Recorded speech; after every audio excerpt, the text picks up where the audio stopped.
Hello, the world, and hello, Skwirlly Squad. Thanks for tuning into the show today. I am your host, Skwirls, just a nerd wanting to talk about some nerdy things, games, tech, music, comics, and more, all with a family-friendly tone, and trying to share some encouragement along the way. This is episode number 1. I've got some fun, squirrely stuff to talk about today, so let's get into things. Before we start the show off today, I'd like to throw a thank you out to all of this past week's Twitch subscribers, resubs, as well as our new Patreons. Shout out to Bug Eyes, Autoboy, Gators Chaos, Gaudiest, and I Heart Squirrels.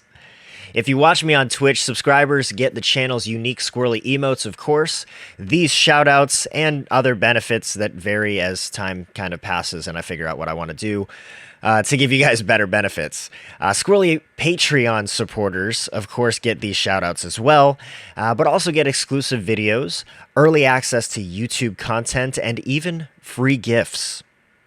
Patreon is also where you'll find free public visibility to blog updates of all things squirrely in my life right now. So again, huge thank you to all those that support these efforts in any way, shape, or form. Listeners, viewers, lurkers, and the like. And a special thank you to those supporting financially. All right, let's get into the news. First up, first things first, I want to kind of talk through the way I've got the news kind of separated out, since this is really like episode 1 ever of this, right? So this is all nerdy news that I found interesting to me. So if these are like big stories, then I'll probably mention them. But if they're big stories that I don't personally find an interest in, then I might not share them, or I might mention them very briefly and not dive into the nitty-gritty details. So that said, across the spectrum of the nerd world, I've got things kind of separated out into gaming, into tech, and then into entertainment. So in the gaming industry, first up, E3 fully online and fully free this year. Kind of crazy. This is coming from Deadline, this particular report. Here's an excerpt from the article. The Electronic Entertainment Expo, following in the steps of other major conventions and events that have made do during the ongoing pandemic, has opted for an entirely virtual event that will run from June 12th to June 15th. Currently set to participate in E3 in 2021 will be Nintendo, Xbox, Capcom, Konami, Ubisoft, Take-Two Interactive, Warner Brothers Games, Koch Media, and more participants to be revealed at a later date. Developers will present the latest news and gaming titles to fans across the globe, as the Entertainment Studio Association, ESA, will work with various media partners to make the event's content available and accessible to attendees for free. Attendees will have access to publisher showcases, live press conferences, extended live streams, special events, and more. Registrations open this spring. Though the ESA says the 2021 virtual event will enhance the E3 experience for years to come, they anticipate an in-person expo for 2022. This, folks, is kind of crazy. So, like, the pandemic, obviously, I mean, I guess it's not that crazy anymore when you really think about it. Like, we've literally had almost no conferences whatsoever, it seems like.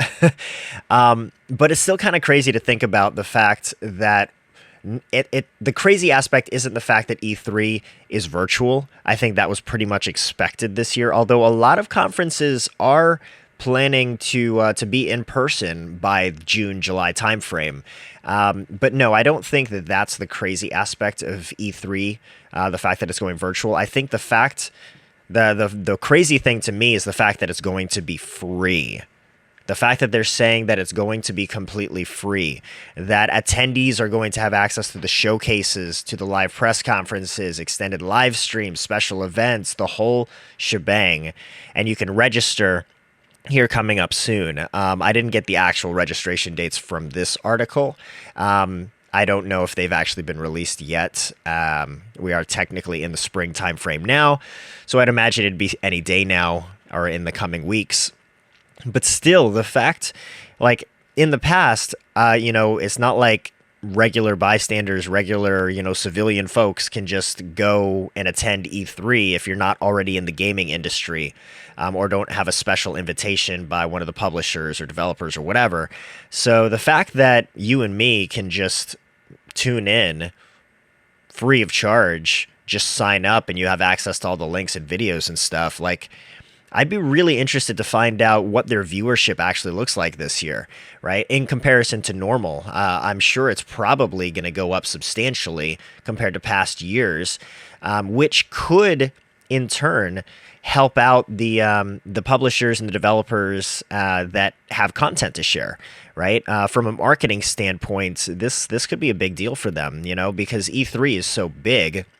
And typically, you've got all these big names that have great announcements that they bring to E3, and while E3 is this massive show, and they can certainly count on press pass folks to share their news announcements with the world during and after the event.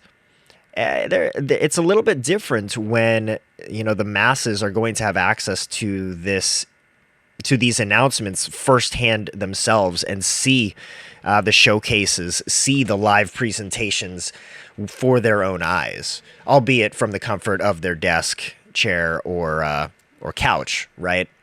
So this is pretty cool. I'm looking forward to it. You can definitely believe that I will be in attendance. I will be one of the masses for sure. But I have high hopes for E3 with this kind of setup. But of course, like they said, the plan is to do an in-person expo for 2022. So next up here in the gaming news kind of landscape, on my docket anyway, is Xbox Games Pass getting touch controls. So not all of Games Pass, it's very specific games, but here's the excerpt. This comes from Eurogamer. Microsoft has given a wide selection of Xbox Game Pass titles a mobile-friendly makeover, introducing new touch control options to over 50 games in its current cloud-enabled lineup, including Sea of Thieves, Gears 5, Dragon Quest XI-S, Killer Instinct, and more. Microsoft's first touch-enabled Xbox title, Minecraft Dungeons, launched last September.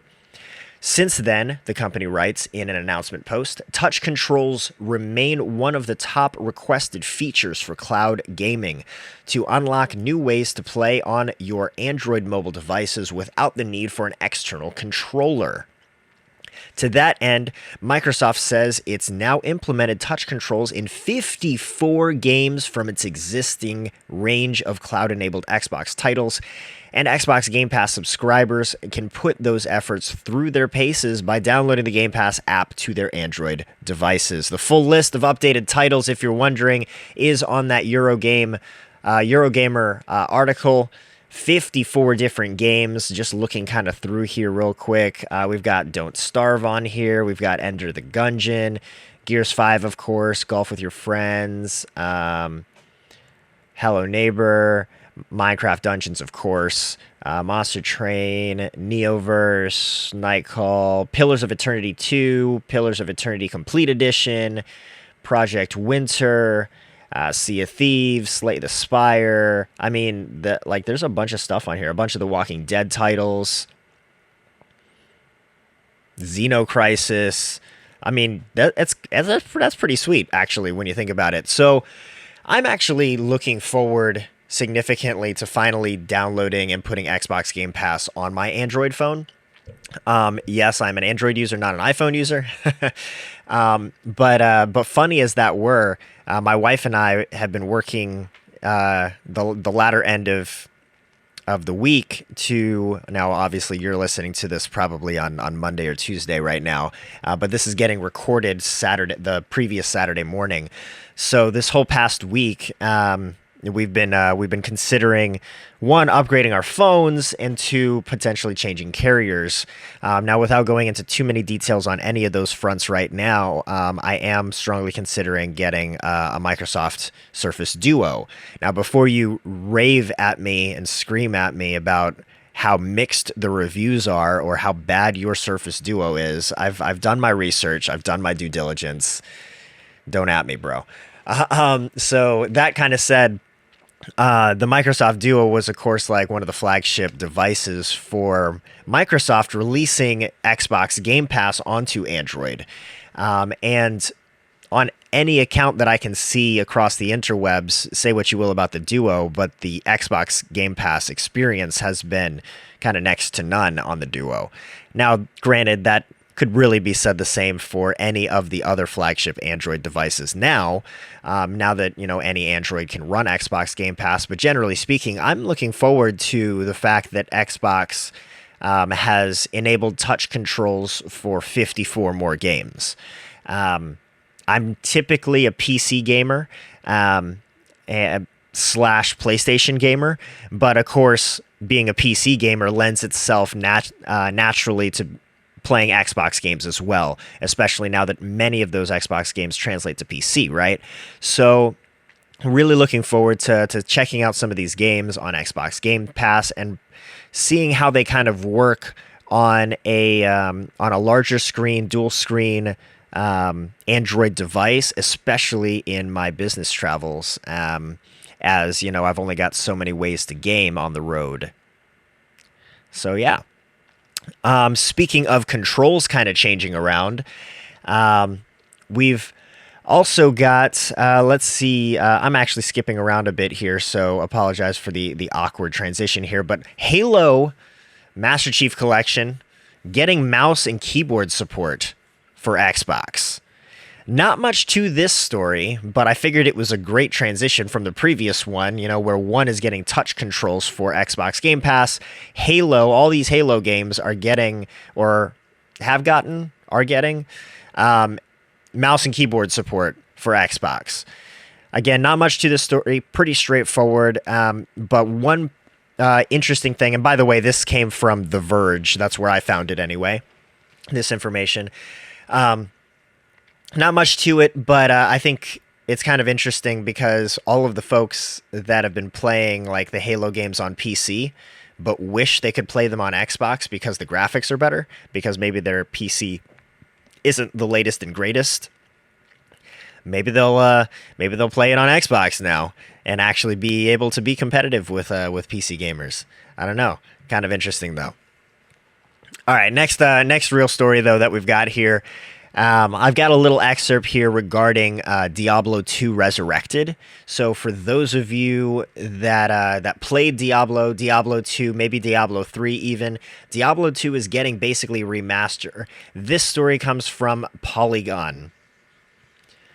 Diablo 2 Resurrected shocked me in the opening minutes of play. I wasn't surprised because it looked so good. I was surprised because it looked exactly as I remembered it.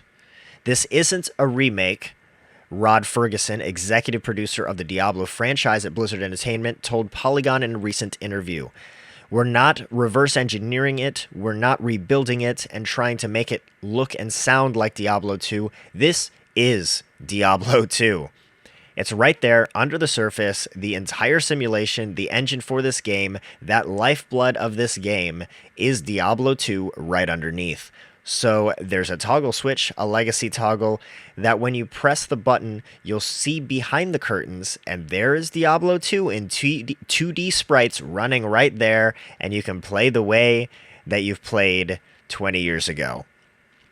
Kind of funny, kind of interesting. They did legitimately remaster the game, but the remaster is layered on top of the real original Diablo 2.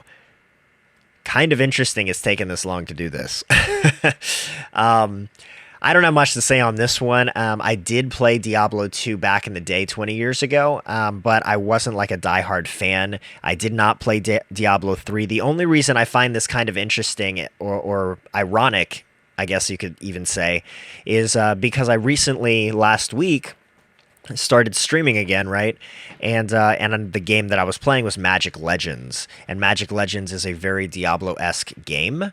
Like it's kind of like that genre. It's top down and a top down RPG and with other elements as well. And we'll talk to that a bit more in the next segment. But I just found it interesting that the same week that I come back to streaming playing a Diablo-esque game, I see this article talking about the Diablo 2 remaster and someone with hands-on kind of early access to it saying that it looks and feels exactly like the original, basically.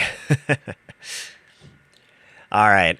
Next up here in the gaming industry, we've got EA patented adaptive difficulty system. So this was originally from IGN this past week, but I think some of you were already familiar with this article. I know some other, podcasts have kind of talked about this particular news piece. This is more so the fact that at the time of recording this podcast on, what day is it, April 10th, yesterday, Friday, April 9th, IGN released an update. The update reads as follows. IGN now understands that the recently published dynamic difficulty adjustment patent from EA is not a new design, but in fact a resubmission of a patent first filed in 2016.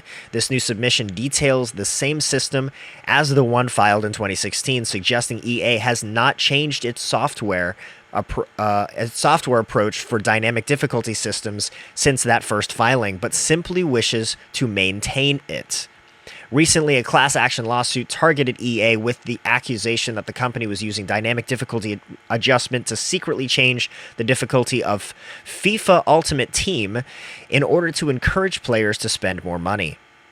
That lawsuit was eventually withdrawn after EA provided evidence that this was not the case. Following this, EA issued a public statement saying, quote, "We do not use any scripting or dynamic difficulty adjustment, DDA, or anything similar that would automatically adjust the difficulty of gameplay in FIFA, Madden, and NHL Ultimate Team matches," end quote.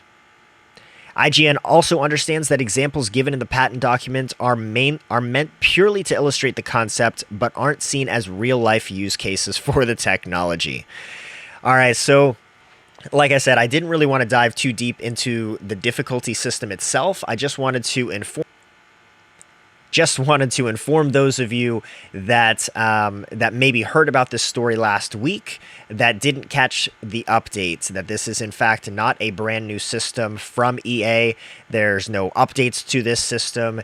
It was literally just reporting against the fact that EA resubmitted the patent, which is the exact same patent dating back, 5 years ago. So yeah, just wanted to share that thing with you guys for those of you that it pertains to or that care about it. So yeah. Finally up here, moving on in the gaming industry, we've got PlayStation working on counterpunch to Xbox Game Pass. This comes from Video Games Chronicle. So, PlayStation is working on a counterpunch to Microsoft's popular Xbox Game Pass service, a former senior developer has claimed. That's according to God of War creator and Twisted Metal co-creator David Jaffe, who claims to have spoken to a number of sources within PlayStation about the company's plans to respond to the popularity of Microsoft's subscription service. Game Pass launched in June 2017 and has become central to Microsoft's gaming business, attracting over 18 million subscribers as of January 2021. It offers Xbox and PC players access to over 100 titles, including all first-party games at launch, with a growing number also available on Android devices via the cloud. Of course, we were just talking about that a few news stories ago.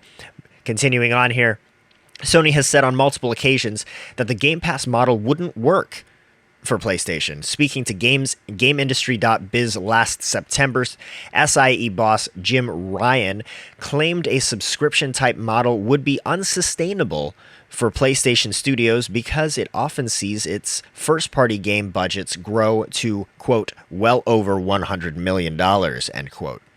cloud gaming subscription service PlayStation Now fully launched in 2015 and now houses a software library of more than 700 PS2, PS3, and PS4 games, which can be streamed to PS5, PS4, or PC, and over 300 PS4 titles, which can be downloaded and played on consoles.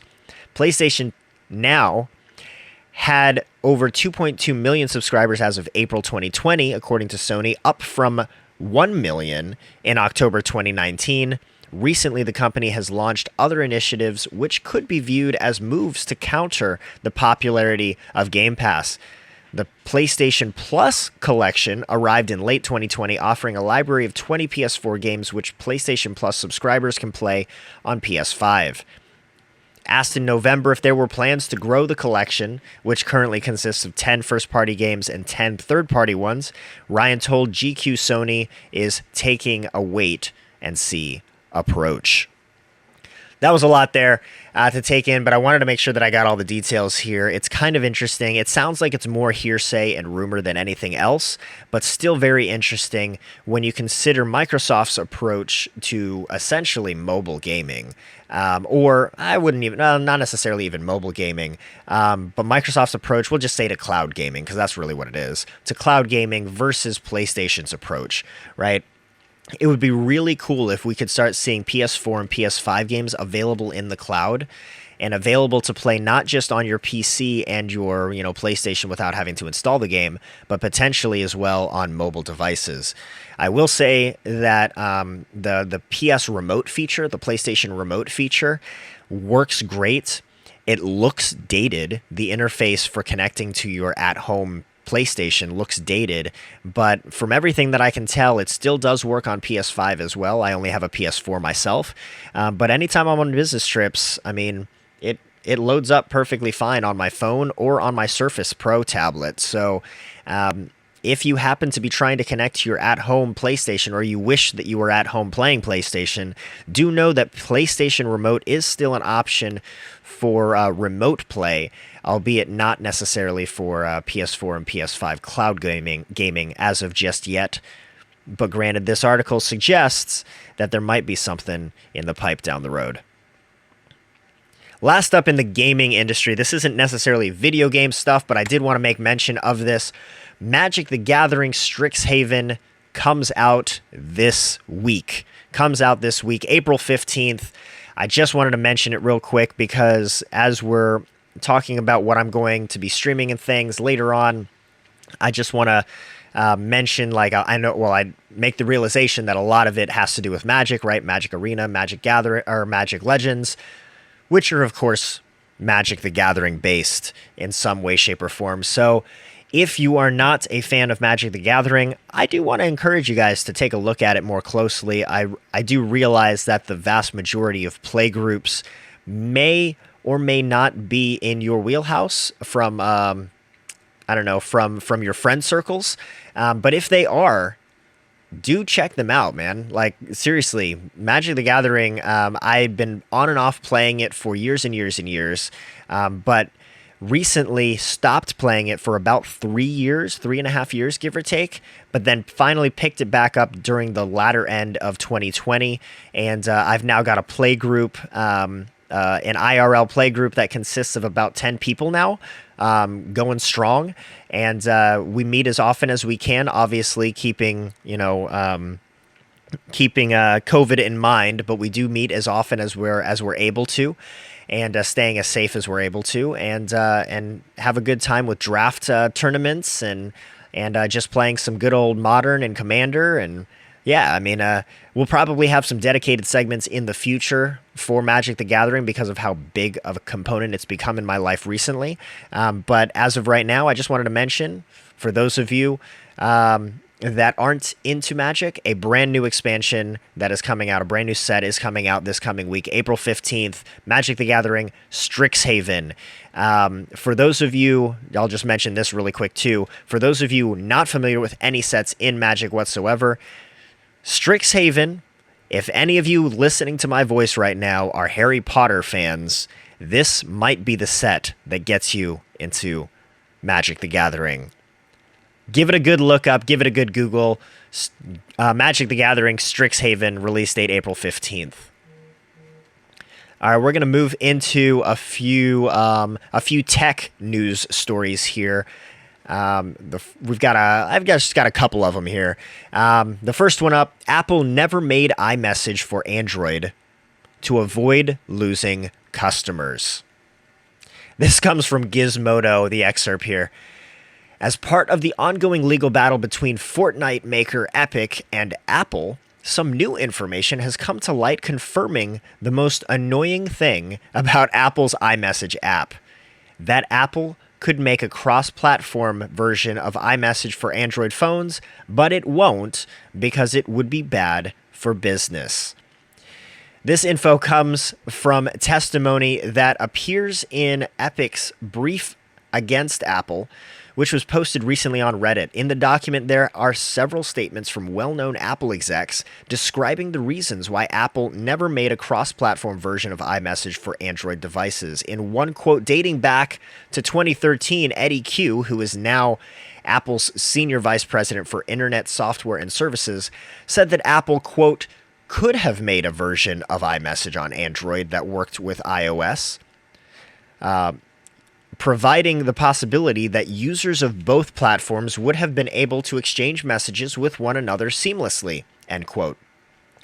Sadly, it seems multiple Apple execs were concerned that doing so would make it too easy for iPhone owners to leave the Apple ecosystem, with Apple's senior vice president of software engineering, Craig F., having said, quote, iMessage on Android would simply serve to remove an obstacle to iPhone families giving their kids Android phones, end quote. Really, really interesting to me. Of course, over the years, there have been different ways that Android users have made open source kind of apps to interface with Apple users' iMessage functionality. But nothing's really stuck, right? If it did, we'd know about it by now. But it's really interesting that there are legitimately these quotes from Apple executives that say they could absolutely make iMessage for Android. They have no problem making an iMessage for Android. They could make it work seamlessly, they said, between devices. But instead, they choose not to because they're worried about losing iPhone users. They're worried about losing current consumers that have Apple iPhones over to Android. And or, in that last quote there, obviously Android devices tend to be less expensive in comparison to Apple iPhones, especially when you look at some of the lesser popular, the non-flagship Android devices. Those can certainly be much, much cheaper. So that being said, families that are looking to give their kids a phone, more often than not, the reason they don't give them an Android is because they themselves are iPhone users, and iMessage is a big part of that. But if iMessage could be on Android seamlessly, they'd probably reconsider their options. Kind of interesting. All right. Next up in tech, this is the only other story I've got today in tech. Elon Musk, Neuralink shows monkey playing video game by thinking. This comes from Reuters.com. Billionaire entrepreneur Elon Musk's brain chip startup released footage on Friday appearing to show a monkey playing a simple video game after getting implants of the new technology. The 3-minute video by Neuralink here shows Pager, a male macaque, I'm assuming it's a monkey, with chips embedded on each side of its brain playing Mind Pong. Although he was trained to move a joystick, it is now unplugged. He controls the paddle simply by thinking about moving his hand up or down. First Neuralink product will enable someone with paralysis to use a smartphone with their mind faster than someone using thumbs. Musk tweeted this on Thursday. He also says, quote, later versions will be able to shunt signals from Neuralink's in-brain to Neuralink's in-body motor sensory neuron clusters, thus enabling, for example, paraplegics to walk again. The device is implanted flush with skull and charges wirelessly, so you look and feel totally normal. This is weird, folks. Really, really weird and super, super cool, I guess, at the same time. I mean, like, this is literally like the future kind of coming to today, it feels like. It's super, super weird, but super, super cool at the same time. I mean, just the simple fact that we can now put something in someone's brain and make them think about something happening and it actually happening. Really, really weird. Like, I definitely want to encourage you, check out the video of Pager, the monkey, doing this. It's super cool stuff. It's basically like he's playing Pong, but with his brain. The fact that they did this with a monkey is kind of cool in and of itself, that they can tell a monkey to think about playing a video game in the right way. I don't even know how you figure out how to do that in and of itself, much less get a device in its brain to make it actually play the game with its brain. Hang on, I'm taking a sip of my tea real quick. Ah, that's better. So, yeah, but the fact that this could potentially be used down the road to help paraplegics walk again, super interesting. I only recently started following Neuralink from Elon Musk, but you can better believe that that I'll be following it in future podcasts as well. All right, and then into kind of the last section of news pieces here. We've got a few things. I'll kind of go through them relatively quick, as some of them require video watching, and I don't know, some of them are a little bit older news. So first up, a video. Just kind of mentioning last week, if you missed it last week, the Star Trek Picard Season 2 teaser trailer came out. Check it out. It's literally like a minute and a half, I believe it is. A minute and a half. Obviously, I can't share it with you audibly, but do check out the Star Trek Picard Season 2 teaser trailer. It looks great. I do encourage you, if you're a Star Trek fan in any way, shape, or form, even if you didn't necessarily like the newer movies, the J.J. Abrams, right? The newer movies of Star Trek, I want to encourage you to watch these newer shows. Star Trek Discovery is a fantastic show as well, but Star Trek Picard does bring back Jean-Luc Picard kind of almost out of retirement. I mean, he doesn't rejoin Starfleet of sorts, but he does embark on his own missions now, and or singular mission, trying to uncover something that is very much a Picard mission at its core. So even if you do watch Discovery and weren't a fan of it, Star Trek Picard, if you haven't picked it up, I do want to encourage you to do that for sure. So check out that teaser trailer for Season 2, or, pick up Season 1, which I believe you can see with the Discovery. Is it Discovery? No, with, what is it? All Access? CBS All Access. Yeah, that's right. Okay. Next up, Chris Terrio, or Terrio, I don't know how to say his last name, the writer, the screenwriter for Batman vs. Superman, Dawn of Justice, and Justice League. He's the screenwriter for both of those movies. Says Whedon cut was vandalism. This comes from Screen Rant. Justice League screenwriter Chris Terrio finally speaks out on the embattled film, calling Joss Whedon's theatrical version an, quote, act of vandalism, end quote. Terrio is writer behind Zack Snyder's Justice League and Batman vs. Superman Dawn of Justice, as well as other major movies like Star Wars The Rise of Skywalker and Argo, for which he won the Academy Award for Best Adapted Screenplay. He is co-credited on the theatrical version of Justice League, the theatrical version of Justice League, alongside Whedon. His comments, and this is a big quote here, "The 2017 theatrical cut was an act of vandalism. Zack may be too much of a gentleman to say that, but I'm not. When those personal touches were removed from the film in the 2017 version, I was silent because I couldn't really say anything, but of course it hurt. All that remained was a dinosaur skeleton of what had been a great lumbering beast. It might have been a big unruly beast, and obviously it's 4 hours, and the movie is maximalist and is operatic, and sure, it's a little crazy, but I think the movie is crazy in the best way. I didn't realize how much of the film was going to be changed or vandalized, in my opinion.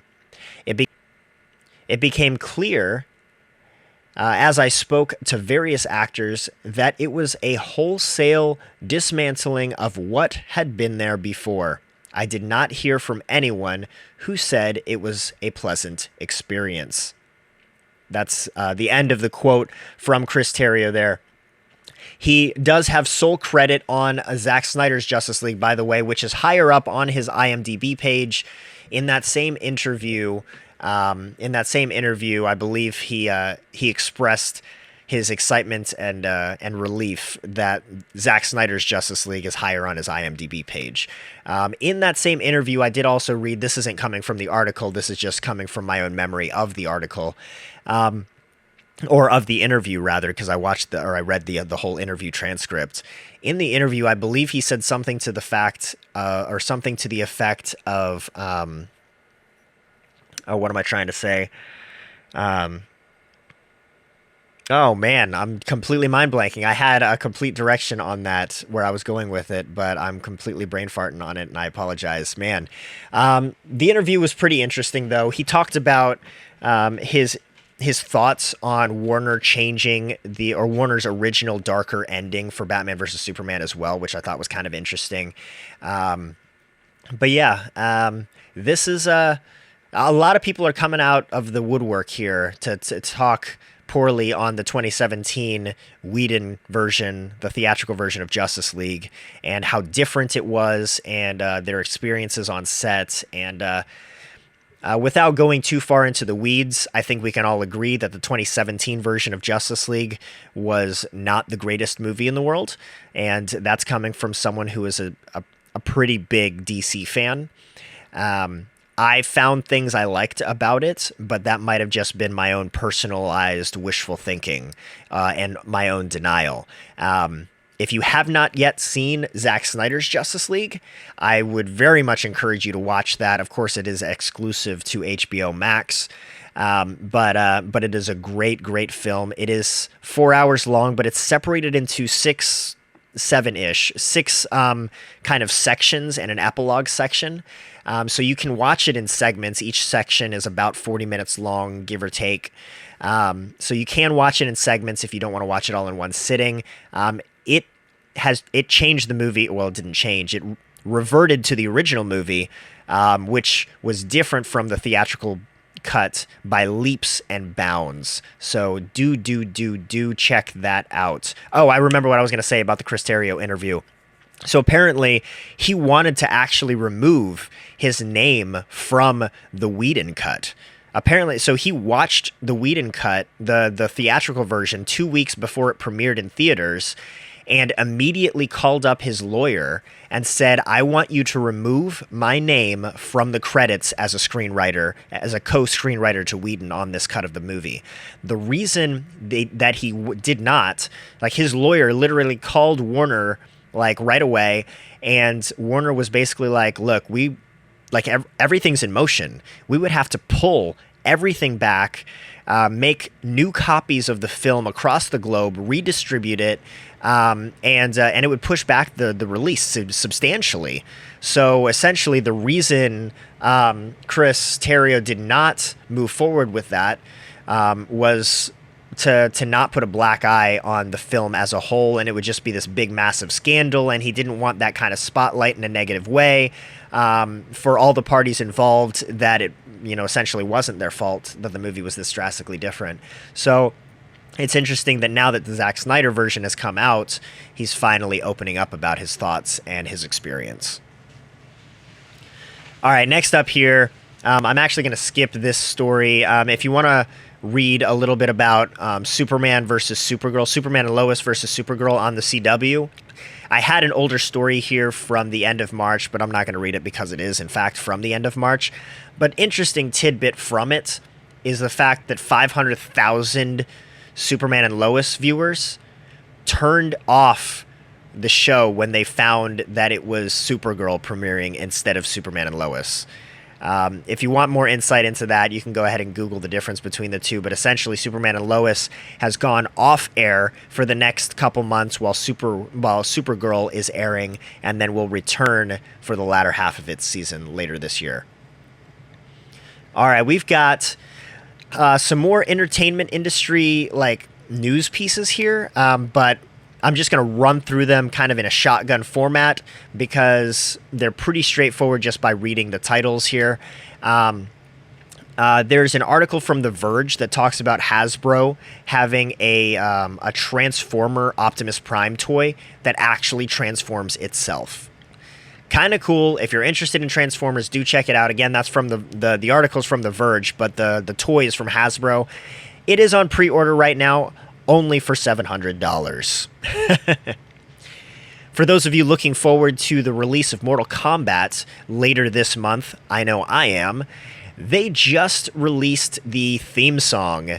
The theme song officially. This comes from IGN, by the way, so if you want to check it out, they've got the whole video on there of the official new remix version of The Immortals' Techno Syndrome.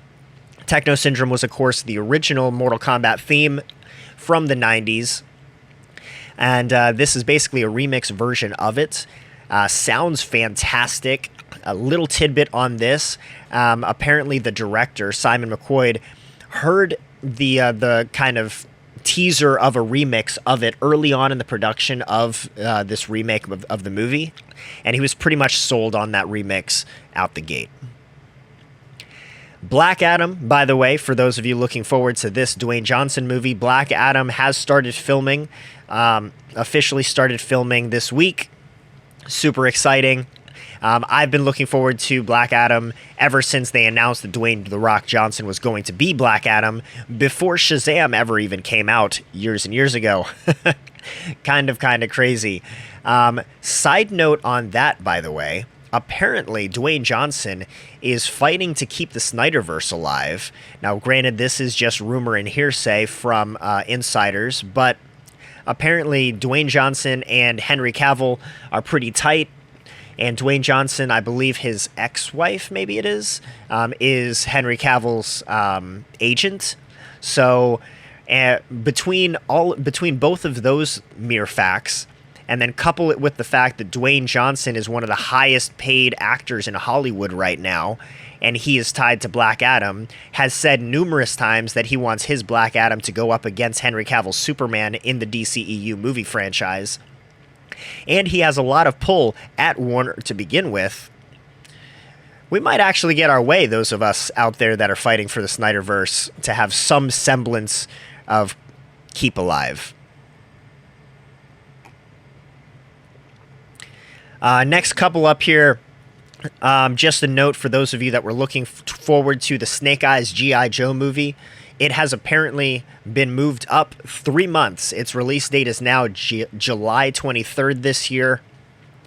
I haven't really been following this G.I. Joe movie very much, but it sounds kind of interesting, and I was into G.I. Joe when I was a kid, so you can believe that I'll be watching this movie when it does come out. And then finally, last up for news here that I've got for you guys, Sony and Netflix have firmed up a deal for 18 months, an 18-month deal exclusive starting in 2022. Essentially, Sony movies, including Spider-Man and Venom, and other Sony movies, have made a deal with Netflix to be exclusive to Netflix for 18 months starting in 2022. Super interesting, kind of a bummer. I personally was really looking forward to Spider-Man and Venom movies eventually being made available on Disney+. Doesn't look like that's going to happen, at least not in the next couple years. So, sad face. Well, that's all I've got today for the nerd news. Stick around in just a few moments where I dive into some of my squirrely interests this week.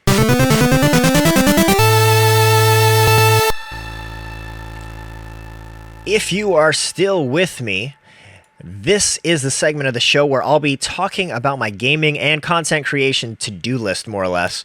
What games I'm playing, what streaming struggles I have, etc., that kind of stuff. So I believe I've settled on recording and releasing, well, not necessarily recording, but releasing these podcasts on Monday mornings at 9 a.m.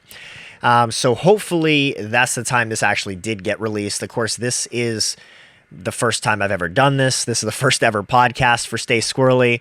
So I'll be honest, I don't fully know what the process looks like entirely just yet until after this first episode is released. So for all I know, you may not be listening to this until Tuesday or even Wednesday. Hopefully no later than that, though.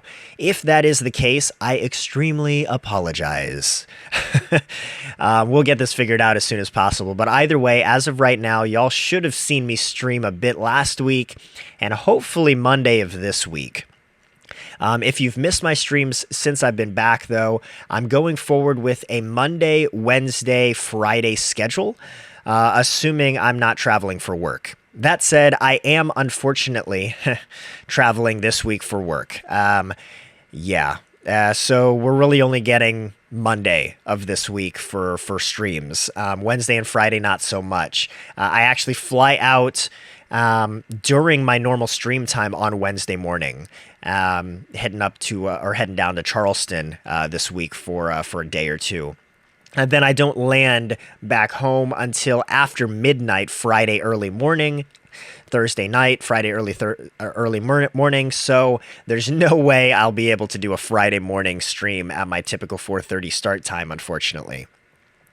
So yeah, Monday, Wednesday, Friday, still doing the 4:30 start time, though, for the days that I'm able to. So why is my schedule changing? Well, honestly, it's been very, very difficult since we caught COVID back in December. Most of you guys should know this by now, I do believe. For those of you that aren't familiar, my entire family, I'm staying with my in-laws right now, with mother and father-in-law and their dog at their house because my wife and I and our kids and our dog, we're building a house. We sold our house back in July, and we've been living with them for the last 6 months, give or take. Unfortunately, we've got like another 6 months to go because we only just recently broke ground, but that's a whole nother story that I won't get into. So, but that being said, we caught COVID back. The whole house caught COVID back in December, January timeframe, and since then it's been very difficult for me to get back into a routine of things. It's been hard to get back into a routine of waking up at 4:30 every day to stream and finding time to build content for the new YouTube channel. And I've really been wanting to start this Stay Skwirlly podcast. So why Monday, Wednesday, Friday instead of Monday to Friday or Monday to Saturday? Honestly, it's to prevent burnout. It's one, to prevent burnout, and two, to facilitate all of these squirrely interests that I do have.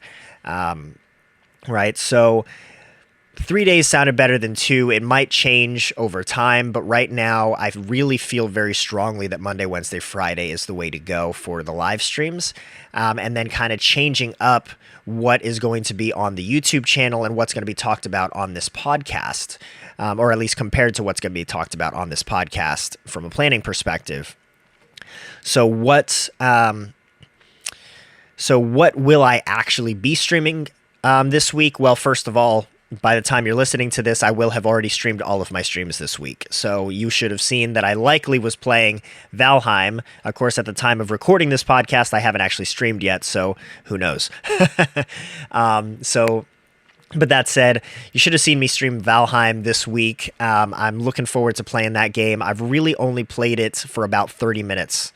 I haven't had time to game. I haven't had time to play anything. My work schedule is just insanely busy. There are pockets of free time during my work schedule, but for the most part, the only time I get to play video games is at 4:30 in the morning. And given I'm only waking up at 4:30 in the morning to stream, the only time I play video games is when I stream, basically. So if you don't see me streaming, there's a pretty solid bet you can put your money on the fact that I'm probably not playing video games in any capacity. Unfortunately, it just kind of is what it is. So that said, I am very much so looking forward to playing Valheim and getting into that game more. I'm looking forward to playing a crafting survival game again. I have some interesting thoughts on Valheim overall, like the fact that it took the world by storm. And all of these people that never played a crafting survival game in their life are suddenly flocking to Valheim. Uh, but uh, but hey, I'm not bitter or anything. I only tried getting like so many people to play crafting survival games for so long, and now all of a sudden everybody wants to play this particular one. But I'll share more on my thoughts on Valheim overall, probably on a future podcast. Since as of the time of this recording, I've only got 30 minutes experience of the game. My plan, though, regarding what else I'm going to be streaming, my plan is actually to take most of my Let's Play series that I haven't finished and finish them as episodic posts on YouTube. So the idea behind that is freeing up my options for what I can actually stream more. Since I'm only streaming 3 days a week, what I'd like to do is kind of wake up and be like, all right, what am I going to stream? What do I feel like playing right now? I'm gonna play some Magic Arena. I'm gonna play some Valheim. I'm gonna play some Subnautica, whatever. If I want to play, maybe part of my Let's Play, then I can throw that on a stream. But I'm less locked down if my Let's Play series are primarily on YouTube now. So what Let's Play series? So for example, so many of you guys have been asking me, DMing me, when am I going to pick back up the Kingdom Hearts playthrough? I never even got to the end of Kingdom Hearts 2, and the whole reason I bought a PS4, well, one of the main reasons I bought a PS4 last year was to finally get my hands on Kingdom Hearts 3. Yeah, I still haven't gotten my hands on Kingdom Hearts 3. I mean, I own it, but I haven't started playing it yet, so I really do want to continue the Kingdom Hearts playthrough, but there's so many other games that I want to play on stream, like Valheim, like Magic Legends, that when it comes time to stream, I would rather personally play those games, even though somewhere deep down, I still want to play Kingdom Hearts. So I've found a few pockets of time throughout the week where I might be able to start recording those Let's Play episodes for Kingdom Hearts and other Let's Play series that I want to do, like Pokemon Sword. I've wanted to pick up Pokemon Sword for so long, just haven't. So the time that I'm recording this right now is actually Saturday morning. I did not get up at 4:30, but that was primarily because I was up super late with my cell phone carrier last night. So I woke up a little later than I wanted to this morning, just out of grogginess. Yeah. So typically going forward, if I was to wake up successfully at 4:30 a.m. on Saturdays, then I would have no problem recording this podcast, recording Let's Play series, as well as recording some other content for YouTube as well. So as far as other games, though, like I said earlier, I've been playing a lot of Magic the Gathering in real life, so you might find some Magic the Gathering streams in the future. You'll probably find Magic Arena streams at some points in the future. I will definitely be playing a ton of Valheim, like I said. Magic Legends might be replacing World of Warcraft in my life right now, because there are a lot of similarities with Magic Legends and World of Warcraft. I know that my brain is going like a million different directions right now. I only put down a few bullet points of what I wanted to talk about in this segments of the podcast. But real quick on Magic Legends, if y'all have not tried Magic Legends yet, if you like Diablo's top-down RPG, take a look at Magic Legends. Do not let the mixed reviews and the negative reviews sway your opinion of this game. It is a free game. Just download, install it, and try it for yourself. Just do it. And oh my goodness, change the controls to WASD, to ASDW. Change those controls, like right out the gate. Change them because you will want your mouse cursor to be able to determine to hover over your spells. All right, I'm getting ahead of myself. Let me digress for just a moment. Magic the Gathering is a combination of Diablo, World of Warcraft, or sorry, Magic Legends is a combination of Diablo, World of Warcraft, and Magic the Gathering. Like, if you take those three things and smash them together, that's Magic Legends. It is a top-down RPG like Diablo. It takes many of the online elements and world traversing elements and even some customization elements from World of Warcraft and other MMORPGs like it. But the combat is based heavily on a card deck system. You have a deck of 12 cards, and as you use one of your 4 available spells, those used spells get replaced by other spells from your deck. So the key bindings are 1, 2, 3, and 4 for your 4 available spells. If you use one, and say it's a burst ability, a burst damage ability, if you use one, it will then get replaced with a random card out of those 12 cards in your deck. So it will not, one key binding will not be the same spell every single time. In fact, it's very rarely the same exact spell twice in a row. So it's a difficult combat system to get a handle on consistently, to get a handle on comfortably. It takes a bit getting used to. And the easiest way to get used to it is to change your controls from mouse point and click to ASDW, and be able to use the cursor to select your spells more easily, until you get used to using 1, 2, 3, 4 and what the spells actually look like. So that's kind of where I'm at with Magic Legends right now. Now that I've kind of gotten used to that combat, I am really enjoying the game, and I'm recognizing how large scope the game actually is. It's a much bigger game than I realized. And maybe you don't necessarily want to play Magic Legends, then check out the past broadcasts of my playthrough so far on the YouTube channel, and give yourself get an opinion for yourself of the game. Something else recently, like my son has been playing a lot of his I use this term very loosely, but more mature games on his Switch recently, like Smite, for example, and like Zelda, and like Final Fantasy X. Games that he's had for a while. Smite is kind of the outlier here, because as soon as he started playing Smite, he got it right away and he loved the game. But like those RPGs or action RPGs like Zelda and Final Fantasy, like he got those games a while ago, but like could not get into them because I kept telling him, like, you need to read what the NPCs are telling you, because that's how you find out what you need to do in the game. Yeah, I mean, he would read a little bit while I was watching, and then you could tell he was not reading the rest of the time he'd be playing.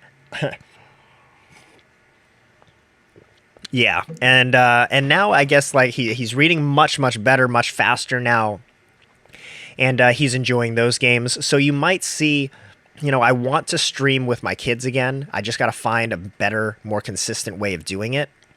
But whenever you see me have dedicated streams with my kids again, you can believe that one of those with Cal is going to be with a Switch game for sure. And of course, my younger son Gotham, you'll see dedicated stuff with him as well. He really wants me to start playing Spider-Man on PS4. I literally have only played like an hour of that game, and he really loves Spider-Man and really wants me to start playing Spider-Man with him on dedicated streams. So you might see that in the future too. But other than those things I've kind of been mentioning, I honestly haven't been gaming too much lately, because I'm just getting back into that routine with my free time, like I was saying. But either way, you can expect to see more consistent content from me now.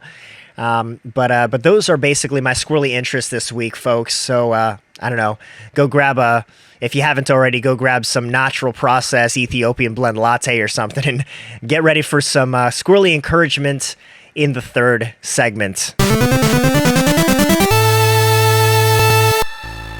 We are back, and in the final segment of the show, I like to get a tad more personal than the typical video game stuff and comic book stuff and TV show stuff, movie stuff, whatnot. Yeah, we'll talk a bit about life right now, share some encouragement, do some listener Q&A, good stuff like that. We really try to keep a positive attitude on our streams and in the Let's Play series that I do and other videos. I pride myself on trying to be one of those types of personalities as a content creator. I pride myself on being family friendly as best I possibly can, and being, a piece of entertainment that I can let my kids watch. And I know that several of you guys out there are in a similar boat, or looking for some kind of content that you can have your kids watch, or something that you don't have to worry about keeping the volume down at work because it's NSFW or something, right? So this third segment of our podcast, of the Stay Skwirlly podcast, are going to really be dedicated to engaging with you guys and reciprocating some of the great encouragement that you guys have sent my way, hopefully sending it back your way, and doing the best I can to hopefully help you live a little bit better of a nerdy life. I'll do my best anyway. So on that subject, by the way, with the Q&A section, if you'd like priority with like any of your questions, if you do have questions, or you want to shout out, like I said earlier on at the beginning of the podcast, you have all of those benefits and more if you check out the Patreon page, and I would certainly be squirrely eternally grateful, but I appreciate any and all support regardless, one way or another. So first up, before we start getting into the Q&A stuff, I want to start off by mentioning that I'm diffusing something in my diffuser at my desk almost all the time.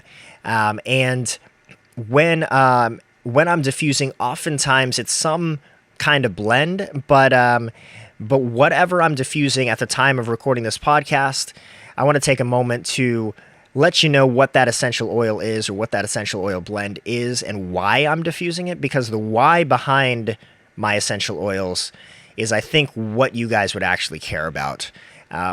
Because ultimately, at the end of the day, if you're using essential oils right now in a diffuser at your desk, then you already know the why. If you're not, then you don't know why you should care.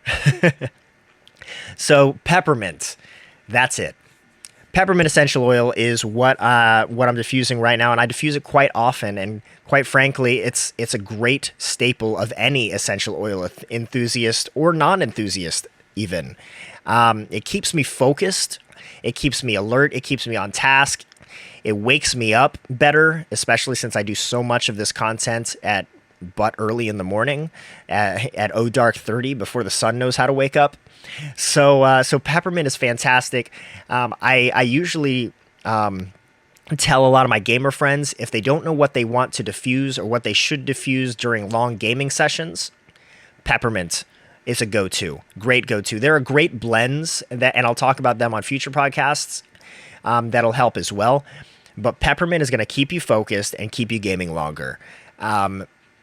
It's like a known thing. Peppermint is a stimulant, and so when our brain processes the aspects or the benefits of peppermint, they manifest in the form of focus. They manifest in the form of that alertness, which is kind of why when you're bumming, or when you're drowsy, or when you're groggy, you take a quick whiff of strong peppermint, and you do tend to wake up, right? Of course, peppermint has a lot of other properties as well, and we can talk to those at another time. But right now, the reason I'm diffusing peppermint is for the wake-up focus aspect. So on the subject of health as well, I got to tell you guys, we're doing this thing called Whole30 right now with our diet, which, by the way, compared to other diets, this is totally doable, I promise. If you're not familiar with Whole30, it's got a lot of similarities to paleo. It's not exactly paleo, but generally speaking, if something is paleo friendly, it's probably also Whole30 friendly. But we're doing Whole30 right now. We started it right after Easter, the Monday after Easter last week, and we're doing it for 30 days. That's what Whole30 is. It's a whole 30 days. But the idea is stripping out all the crap, essentially, all the bad stuff in food. The idea, the premise behind it is everything that we ingest, all food we take in, all beverage we take in is either good for our body or bad for our body. There's really no in between. It's a matter of how good or how bad, but it's not like neutral. There is no food Switzerland, as one of the starter books says. So the idea behind it is stripping down, and you can still have great tasting food with great sauces and whatnot, and you can still eat out. So you just got to be a little careful, but and you're still eating meat too, by the way. It's not like a vegetarian diet or anything like that. It's not vegan or anything. It's you still have access to the food spectrum for the most part. You're just eliminating like sugars and added sugars and processed foods and certain additives and things like that, and limiting your intake to things that are actually good for your body. Now, that was a really long rabbit trail on that, but I say all that to say this. We're only a week in, and I already feel way more energy. Like, this is the most energy at 4:30 I felt in a long, long time. Probably since I started streaming at this time. And even then it was really, really rough, even with all of that motivation that I had to get started. So, and it's really a lot around the way my body is now processing energy, the type of energy that it has from the foods I've been intaking, and the type of sleep that I've been getting. I have been sleeping so good all week this week, and my body's been naturally waking myself up at the time, like right before my alarm goes off, which is pretty typical anyway, and I know a lot of you guys are in the same boat, but my sleep has been phenomenal, and I can't just get over that. I'll probably have a whole different podcast where there'll be a featured segment in the future talking about Whole30, probably toward the end of the Whole30 month. But look into Whole30 if you haven't already. I encourage you to, and DM me if you want more questions on either essential oils or Whole30, by the way.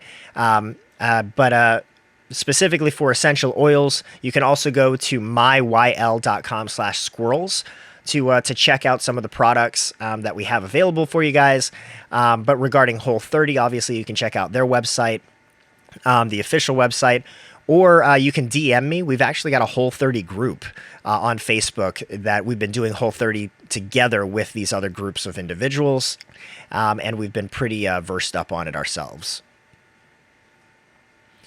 So before we get into the questions from you guys, I just want to say one last time, thank you for all of the encouragement from you guys. It's been absolutely amazing, especially while we had COVID. It was a rough time for these last few months. And obviously we got over COVID in January, but then I was super busy, and you guys have been encouraging me, saying, take care of your family. Family's first and foremost, number one priority. We'll wait for you till you get back. And I'll be honest, guys, on Twitch, I had 461 followers before my hiatus. When I came back, I had 459. There were only 2 people that actually unfollowed, and I was expecting that number to be hugely, greatly larger than just 2. You guys are absolutely amazing, and I cannot say it enough. Thank you for the encouragement you have been, and I'm sure will continue to be on my life. So that said, let's take a look at a couple questions. I just have 2 questions from I guess listeners/viewers today. The first one comes from Pigtar487, and he says, or they say, I'm looking to start streaming soon. How can I make my microphone sound good? Well, Pigtar, fortunately, first off, thank you for the question. Fortunately, we've literally got this week a YouTube series that is going to be posted all about audio. So for those of you listening right now that don't know, I'm a little bit of an audiophile. I apologize if the audio quality of this podcast isn't 100% up to snuff. I'm still working out how I want it to sound and the mixing qualities and whatnot. But before we sold our house, I did actually have a recording studio in our basement. And in the new house, I plan to also have a recording studio in the basement. And so I've got a pretty significant audio setup and configuration here, hardware-wise and software-wise. So the way I do my audio, I've got a significant number of tips kind of and tricks, and that's what the mini series this week on the Streaming with Skwirls series on YouTube is going to be about. So definitely check that out. I know there are a ton of you guys that have asked me about audio on streams or on YouTube videos for recording for vlogs or other content creation. Just my coworker this past week, or over the past couple weeks, has been hitting me up significantly on my thoughts and my take on this whole process, audio being part of it. So that said, Pigtar, I will give you a little bit of a teaser, I guess, to answer your question in a nutshell, kind of like a TLDR, if you will, on this question. How do you make your microphone sound good? First off, don't use a dynamic microphone. Get a condenser microphone. You can find them for as cheap as like $30 on Amazon. The main difference, without getting into the weeds, between a dynamic microphone and a condenser microphone is, typically speaking, condenser is going to pick you up much better and much more fully without having to be directly on top of the microphone. Condenser microphones do require additional power, however. They're going to require something called phantom power, or an additional 48 volts. That can usually be given through an analog mixer or through some USB audio interfaces, or through a separate device entirely. The microphone I'm using right now, I'm actually going to be switching it out with a different microphone that I have. But this microphone is a newer, or NEEWER, NW-700 condenser microphone. You can find this on Amazon for, I believe it's like $30, like I said. But you can also find it on Amazon with a pack that includes a phantom power kind of, hop, if you will, a device that provides it phantom power. I did have that package, by the way. My device died after like a month, but I think there was an electrical surge in the house and it wasn't plugged into a surge protector. So do keep that in mind. With your own risk. It is an inexpensive device, but if you get that package, you do have phantom power right out the gate without having to twiddle with anything. That said, get a condenser mic, number one. Number two, don't overdo the gain. Now, gain and volume are usually two different things in most softwares. If you have control over your gain on like a mixer or whatever, do not overdo it. If your mic is peaking, if you're blasting your mic because your gain is too hot, there is no way to fix that in OBS. Zero way to fix it. So do not overdo the gain. You want to be loud, but you do not want distortion from your audio. And then finally, well, I guess, I don't know finally or not, but this is a huge tip. Huge tip. If you want your voice to sound a little bit more radio, open up the equalizers settings, the EQ settings, and give yourself a little bit higher lows. We're talking between like 100 and 200 hertz typically. Boost the lows a few dB, and you'd be surprised how much better and sexier your voice will suddenly sound. My logic and thought process behind that, behind why radio voices sound so good. The radio voices sound so good is that's why, because they're upping the lows a little bit, or they already have lows. But the reason it sounds good, the reason upping the lows sounds good on a microphone is because when you think about it, our ears are a little bit like a subwoofer, right? There's a tunnel with that ear canal before our brain processes sound. And because of that tunnel, a lot of sounds that we intake tend to have, the closer they are to the ear, the lower they kind of sound. So our own voice to us and the way we hear voices from others sound lower than what they typically sound like when they're recorded, which is why a lot of us don't like the sound of our own voice being recorded.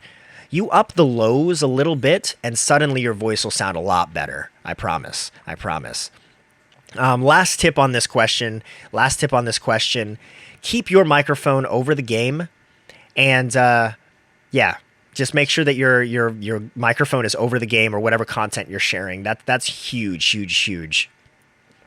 And as a general rule of thumb on the subject of audio as a whole, with any content creator, as a general rule of thumb, folks, listeners or viewers will forgive video long before they forgive audio. I'll say that again. People forgive video before they forgive audio.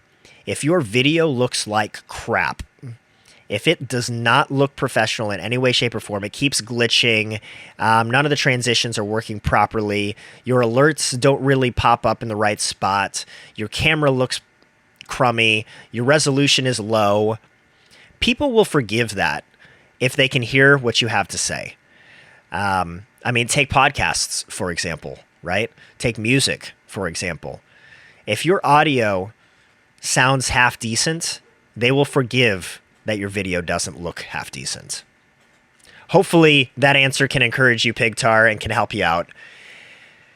Next question up here. We've only got, like I said, 2 questions. Our second question here is from OCatnip. What's your favorite acorn? Thank you, Catnip, for that from yesterday's stream. Appreciate that. Gave me a good laugh once I realized what you were asking.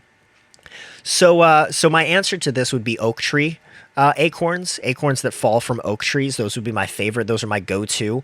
I think those are the staple ones, which is why I like them so much. Typically, when I'm leaving someone's Twitch stream, I say that Skwirls has disappeared in a puff of mystical acorns now lurking from the shadows of oak trees. Or something along those lines. It changes every single time I say it. But if I'm going to pick a tree to name, it's an oak tree. Why? Because they're the most staple tree that has acorns. Now, if you were asking me what my favorite golden acorn is from my streams and stuff, I think probably my favorite one is from Reliant K. It's the golden acorn that talks to their song Forward Motion, saying forward motion is harder than it sounds. Every time we get some ground, we got to turn ourselves around again. That's probably one of my favorites. I just like that song a lot. And it does feel like every time it's always like 2 steps forward and 1 step back. It feels like forward motion is a super difficult concept in life. And that was a super, super cool way of saying it in a song. So speaking of golden acorns, those are the only questions that we've got right now. But as I like to do on our Twitch streams, I want to share with you guys the golden acorn this week. These are weekly podcasts, and the golden acorns are also weekly. So the golden acorn this week, or how do I want to do this? The golden acorn last week, I guess this will be the last time you hear it. So if you missed any of the streams last week, the golden acorn last week came from the Bible, actually.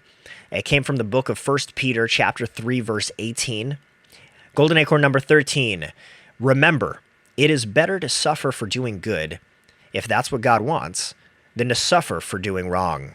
I'll say it again. Remember, it is better to suffer for doing good, if that is what God wants, than to suffer for doing wrong. Folks, if you have some kind of crossroads in your life right now or coming up in the near future, if you have some option to take the high road or the low road, but you have fears that either way is not going to be good for you in the end, remember, it's better to suffer for doing the right thing than to suffer for doing the wrong thing. I hope that can be an encouragement for you guys today and this week. And remember, if you ever want some one-on-one encouragement, someone to pray for you, to ask me a question, potentially have it heard on the show, DM me on any of the socials, message me through the website, skwirls.tv, or shoot me an email at info@skwirls.tv. You can also send a voice message via anchor.fm as well. That's going to conclude the show for today, episode number 1 of Stay Skwirlly. Folks, this has been awesome. Huge thanks for listening. Please remember to like, subscribe, review wherever you're listening from. And as always, folks, stay squirrely.